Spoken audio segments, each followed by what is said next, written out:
After her historic campaign at the 2024 Paris Olympics, the Filipino weightlifter Eileen Ando is preparing for other international competitions this year. Jamaica Bayaka has the details.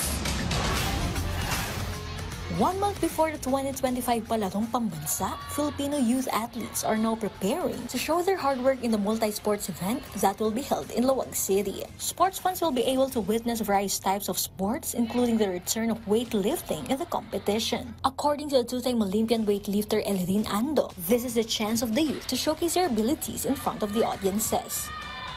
Nagpapasalamat din ako kay Ate Heidi na pinupush niya talaga yung weightlifting for palaro.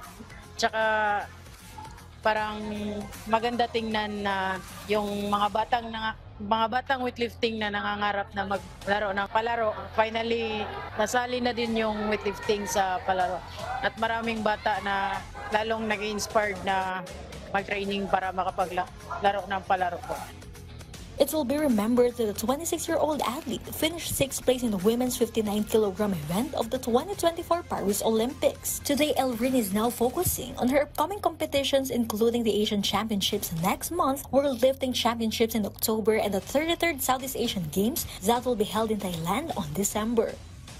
After ng Olympics na laro po, diretso-diretso po yung training namin. Tapos, ito po, madami kaming laro this year po. Gusto nyo pong sumali ng sports, huwag kayong dalawang isip kasi sa sports mababago yung buhay.